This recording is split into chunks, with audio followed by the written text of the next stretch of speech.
good morning po sa ating lahat. At eto, oras na naman po para magluto tayo ng ating almusal, syempre. So, ayan guys, isang bagsakan lang ang ginawa ko sa itlog na 3.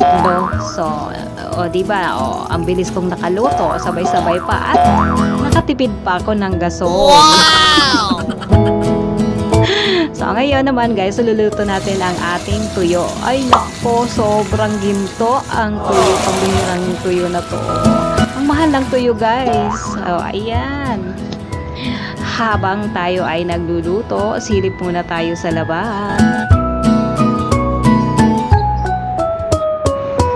Ayan guys, maaga pa ngayon dito sa Dubai. Pero ang init naman, sobrang aga pa sa maaga.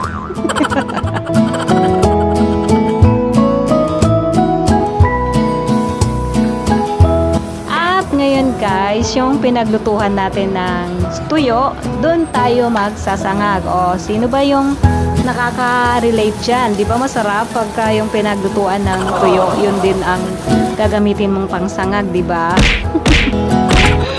Ang sarap kaya nito.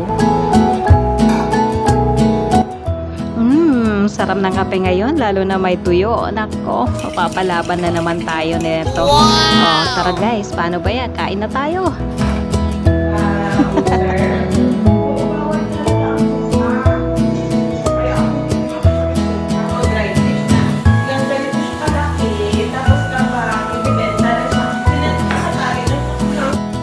So ayan guys, hindi ako nakatiis sa amoy ng tuyo. So naligo muna tayo bago gumawa ng ating gagawing karaoke.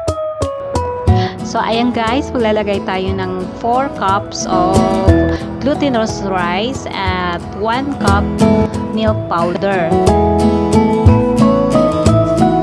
Ayan, mix lang natin guys at mag-add tayo ng 1.5 cup of water. So i-mix din lang natin siya ng i-mix. Ayan.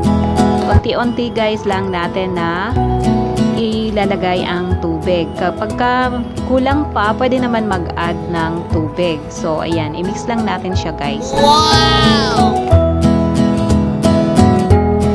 So, ayan na, guys. Pag okay na ang ating glutinous rice, maglagay naman tayo ng konting oil sa ating lagayan sa gagawin natin na karaoke. So, ayan guys, bibilog-bilogin lang natin. Matipid kasi ang recipe na to. So, nagustuhan ko siya. Kaya, ayan, i-try nating iluto. Bali, napanood ko lang din naman to siya sa YouTube. So, gagayahin din natin guys. Para matikman din natin, diba? So, ayan. I-prito lang natin siya guys sa katamtaman na mantika. At ayan, mag-umpisa na tayo magluto.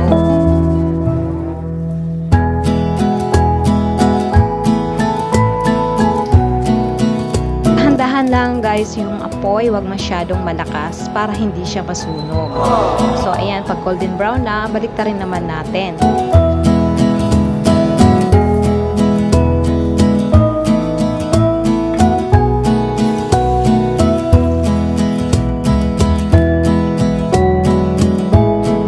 Ayan na po, luto na po at ito ay palalamigin lang po natin.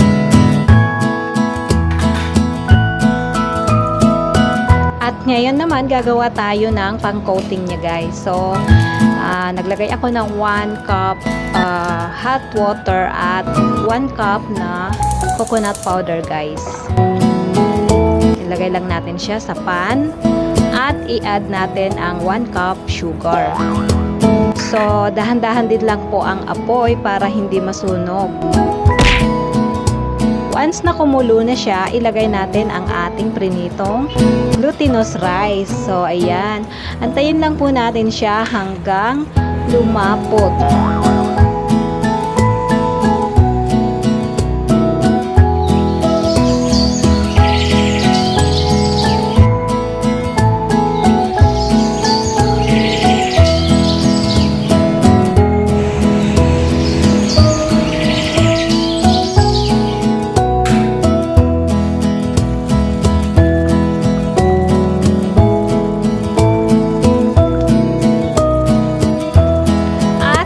po, tututo na po ang ating karyoka. Ganun lang po kadali.